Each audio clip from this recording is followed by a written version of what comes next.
Cinema మహా నేను mister B. నా మాట సూటిగా ఉంటుంది, మ్యాటర్ క్లియర్ గా ఉంటుంది. వీడియో టాకీస్ రాజా రివ్యూలోకి వెళదాం. ధనుష్ రజనీకాంత్ అల్లుడుగా తెలుగు వారికి పరిచయమే. ఈ మధ్య రఘువరన్ బీటెక్ సినిమాతో నటుడిగా కూడా తెలుగు ప్రేక్షకులకి బాగా దగ్గరయ్యాడు. కాకపోతే రఘువరన్ బీటెక్ లాంటి మ్యాజిక్ ని మళ్లీ సినిమా ప్రియులకి అందించలేకపోయాడు ధనుష్. ప్రయత్నాలు అయితే గట్టిగానే చేస్తున్నాడు. ఆ ప్రాసెస్ లో ఈ వారం రైల్ అనే సినిమాతో మన ముందుకు వచ్చాడు. మరి ఈ సినిమాతో ధనుష్ ఎటువంటి అనుభూతిని తెలుగు ఆడియన్స్ కి అందించే అవకాశం ఉందో మన సమీక్షలో చూద్దాం. సినిమా కథ విషయానికి వస్తే బల్లి శివాజీ ట్రైన్ లో క్యాటరింగ్ బాయ్ గా పనిచేస్తా ఉంటాడు. జీవితంలో పెద్ద పెద్ద కోరికలు ఏమి లేవు. ఏదో ఓ చక్కని అమ్మాయిని చూసి ప్రేమించి పెళ్లి చేసుకోవాలనుకుంటా ఉంటాడు. పుట్టినప్పటి నుండి రైల్ జర్నీతోనే ఓ బంధాన్ని ఏర్పాటు చేసుకుని బతికేస్తున్న శివాజీ లైఫ్ లో ఓ అనూహ్యమైన రోజు ఊహించని ట్విస్టులను పట్టుకొచ్చి అతని జీవితాన్ని కంప్లీట్ గా మార్చేస్తుంది. ఒక ట్విస్ట్ శివాజీకి సరోజ ఎదురుపడటం, రెండో ట్విస్ట్ విధి ట్రైన్ ని హైజాక్ చేయటం. మొదటి ట్విస్ట్ అతని జీవితానికి ఓ అర్థాన్ని చెప్తే, రెండో ట్విస్ట్ అతన్ని ఎక్కడికో పట్టుకెళ్ళిద్ది. ఆ ముచ్చట్లు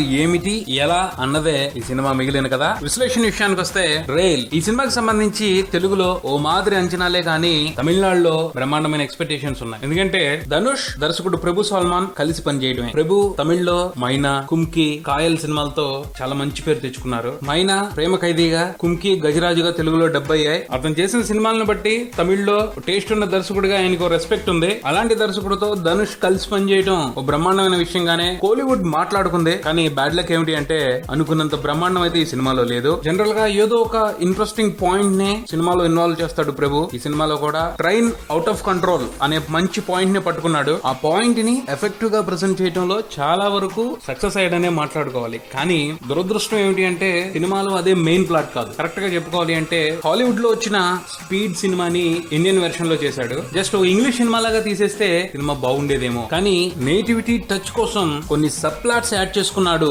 అవి మహా విసిగించాయి. ఇది ఇంగ్లీష్ మూవీ కాదు అని అనిపించుకోవడం కోసం లాజిక్ ని మీరి లోకల్ టచ్ ఇచ్చాడు. అవి సరదాగా తీసుకుంటే ఫన్నీగానే ఉంటాయి, సీరియస్ గా చూస్తే పెద్ద తప్పుల్లానే అనిపిస్తాయి. బేసిక్ గా ఈ సినిమాకి సంబంధించి ప్రభు చేసిన పెద్ద బ్లండర్ ఏమిటి అంటే 2 గంటల 48 నిమిషాలు ఈ సినిమాని చూపించడానికి ప్రయత్నించడం. ఓ సింపుల్ పాయింట్ ని 3 గంటలు లాగడం మామూలు విషయం కాదు. పరిమితికి మించి డ్రాగ్ చేశారు.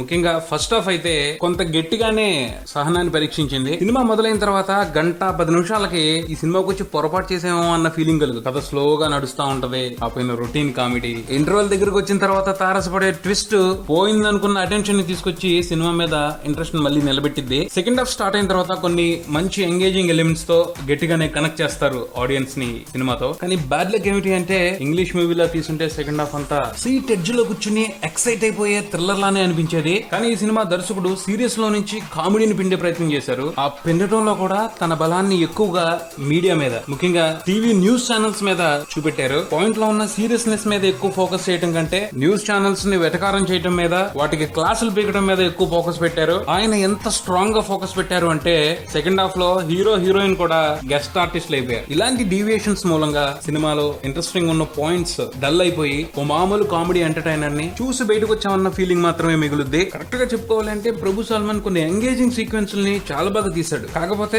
ఎక్స్ట్రా యాడింగ్స్ మూలంగా వాటిని ఫీల్ అయ్యే అవకాశం చిక్కదు. ఐ థింక్ సినిమాకు డెడ్ లైన్ పెట్టుకుని ఫాస్ట్ గా రిలీజ్ చేశారు. దాని మూలంగా ప్రాపర్ ఎడిటింగ్ జరగలేదేమో అనుమానం కూడా కలిగింది. మేజర్ గా దాని ప్రభావమే సినిమా మీద ఏర్పరచుకునే ఫీలింగ్ ని దెబ్బతీసిందని చెప్పుకోవచ్చు. సాంకేతికంగా అన్ని విభాగాలు మంచి పనితనాన్ని కనబరిచాయి. ముఖ్యంగా కంప్యూటర్ గ్రాఫిక్స్ విభాగం ఈ సినిమా మేకింగ్ లో చాలా గట్టి పాత్ర పోషించిందని చెప్పాలి. సినిమాటోగ్రఫీ, డి ఇమామ్ బ్యాక్గ్రౌండ్ స్కోర్ బాగున్నాయనే చెప్పుకోవాలి. ప్రొడక్షన్ వాల్యూస్ కూడా ఉన్నతంగానే కనిపించాయి. నటీనటుల అభినయ విషయానికి వస్తే ధనుష్ కావాలని ఇలా చేస్తున్నాడో లేక టైం కలిసి రావట్లేదు అర్థం కావట్లేదు కానీ బాగా డిసప్పాయింట్ చేస్తున్నాడు. బ్రహ్మాండమైన ఆర్టిస్ట్ ఓ మామూలు కమర్షియల్ హీరో కింద లెక్కడతారేంటి? అసలు మనిషిలో ఎంత టాలెంట్ ఉంది, పెర్ఫార్మెన్స్ తో ఎంత బీభత్సం చేస్తాడు, అసలు వాడుకోవట్లేదండి. ఈ మధ్య ధనుష్ మంచి కథల మీద ఫోకస్ చేస్తున్నాడు, తప్పు లేదు. పోతే కథలను మాత్రమే ప్రత్యేకంగా ఎంచుకోవడం కాదు, ఆ కథల్లో తన పాత్ర కూడా ప్రత్యేకంగా ఉండేటట్టు చూసుకుంటే బాగుంటది అనిపిస్తుంది. మరి రఘువరన్ బీటెక్ తర్వాత చాలా రెగ్యులర్ అండ్ నార్మల్ అయిపోయాడు. కొత్తదనం కోసం 1-2 సినిమాలు చేస్తే బానే ఉంటది, చూస్తున్నారు కదా అని అదే తరహా